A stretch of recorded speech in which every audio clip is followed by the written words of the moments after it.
मध्य प्रदेश के जनजाति कल्याण मंत्री विजय शाह के सेना के एक अधिकारी सोफिया कुरैशी पर दिए गए बयान पर राजनीति गर्मा गई। आज फिर मध्य प्रदेश के नेता प्रतिपक्ष उमंग सिंगार ने एक बयान जारी कर विजय शाह के बयान मामले पर मुख्यमंत्री को घेरा। हाई कोर्ट जबलपुर ने मंत्री विजय शाह पर एफआईआर दर्ज करने के आदेश दिए हैं, लेकिन मुख्यमंत्री जी पूरे घटनाक्रम को लेकर चुप है। जैसे उनका नाम है मोहन, वैसे मौन है। ऐसे मंत्री जो सेना का अपमान कर रहे हैं, उनके बारे में आप चुप क्यों हैं मुख्यमंत्री जी, बताएं। मंत्री विजय शाह का इस्तीफा कब लिया जाएगा? मध्य प्रदेश सरकार के एक मंत्री का बयान आप कल से देख रहे टीवी चैनलों पे, किस प्रकार से एक सेना के अधिकारी के खिलाफ टिप्पणी करी।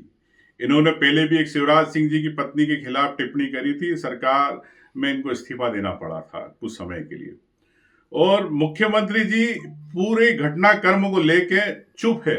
मध्य प्रदेश के मुख्यमंत्री मोहन यादव, जैसा उनका नाम है, लगता मौन है। लेकिन हाईकोर्ट जबलपुर ने इस बारे में तत्काल संज्ञान लिया और विजय शाह जी पे एफआईआर दर्ज करने के आदेश दिए। क्या मुख्यमंत्री जी, हाईकोर्ट ने तो अपना काम कर लिया, लेकिन आप ऐसे जो मंत्री जो खुलेआम सेना का अपमान कर रहे, सेना के अधिकारियों को अपमान कर रहे, आप चुप क्यों हैं? कब इस्तीफा लेंगे, बताएं मुख्यमंत्री जी। इस मामले में नेता प्रतिपक्ष प्रतिनिधि और कांग्रेस के नेता अजय सिंह ठाकुर ने भी मांग की है कि ऐसे मंत्री को तुरंत बर्खास्त किया जाना चाहिए। विगत दिनों हमारे देश में पहलगांव में हुए नरसंहार पर हमारे देश की सरकार ने, हमारे देश की सेना ने जो जवाबी कार्रवाई की, पाकिस्तान में घुसकर चुने हुए आतंकी अड्डों पर उन्होंने जो निशाने लगाए हैं और जो आतंकियों को तहस नहस किया है, उस ऑपरेशन सिंदूर का जिन्होंने नेतृत्व किया कर्नल सोफिया जी कुरैशी जी, जिनका सम्मान हमारे प्रधानमंत्री जी ने भी किया, हमारे गृह मंत्री जी ने भी किया, और हमारे देश की समस्त पार्टियों के साथ साथ देश की समस्त जाति धर्म की जनता ने भी उनका सम्मान किया, क्योंकि उन्होंने देश के लिए कार्य किया, देश की सेना के लिए कार्य किया। सारी भावनाओं को भूलकर देश को समर्पित होकर सोफिया कुरैशी जी ने अपने फर्ज का निर्वाह किया और बखूबी बहुत ढंग से किया। हमारे देश का नाम बढ़ाया, हमें देश को गर्व से महसूस हुआ, देशवासियों को गर्व महसूस हुआ। पर हमारे मध्य प्रदेश के कद्दावर नेता, बीजेपी के कद्दावर मंत्री, जो कई बार विधानसभा का चुनाव जीत चुके हैं, उनकी शब्दावली से स्पष्ट रूप से प्रतीत होता है कि बीजेपी की, भारतीय जनता पार्टी की कथनी और करनी में अंतर है।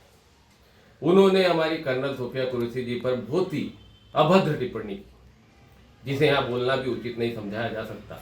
उस तरह की उन्होंने टिप्पणी की, और उस टिप्पणी के बावजूद प्रदेश के संगठन के लोग, प्रदेश के प्रदेश अध्यक्ष, प्रदेश के मुख्यमंत्री उन्हें बुलाते हैं और सिर्फ हिदायत देके छोड़ देते हैं। जबकि जिस तरह की उन्होंने टिप्पणी की, वो एक महिला के ऊपर नहीं हुई, देश की सेना के ऊपर टिप्पणी हुई है। कहीं ना कहीं देश के ऊपर इस तरह का प्रहार हुआ है। इससे उन्हें तो पार्टी से तो कार्रवाई करना था, ठीक था, उन्हें पद से भी हटा दिया जाना चाहिए, मंत्री पद से भी हटा दिया जाना चाहिए था। पर कहीं ना कहीं आज तक किसी भी तरह की उन पर कुछ भी कार्रवाई नहीं करना है, बीजेपी की दोहरी मानसिकता को दर्शाता है। मैं धार जिला कांग्रेस प्रवक्ता, नेता प्रतिपक्ष प्रतिनिधि अजय डॉक्टर मनोहर सिंह ठाकुर, हमारे देश के प्रधानमंत्री से, देश के गृह मंत्री से, देश के भारतीय जनता पार्टी के राष्ट्रीय अध्यक्ष से निवेदन करना चाहूँगा, आग्रह करना चाहूँगा कि वो इतने गंभीर मुद्दे को स्वयं संज्ञान में ले, खुद उसको अपने संज्ञान में लेते हुए इस पर कड़ी से कड़ी कार्रवाई करते हुए आपके मंत्री को पद से भी हटाए, पार्टी से भी हटाए, जिससे इस देश में, प्रदेश में आपसी सौहार्द का वातावरण बने और आपसी सौहार्द की बात जा सके। ये जो जाति धर्म में बांटने का कार्य इन्होंने किया है, जो इस तरह की अभद्र टिप्पणी की है, इस तरह की टिप्पणी आने वाले समय में कोई भी ना कर सके। अजय डॉक्टर मनोहर सिंह ठाकुर।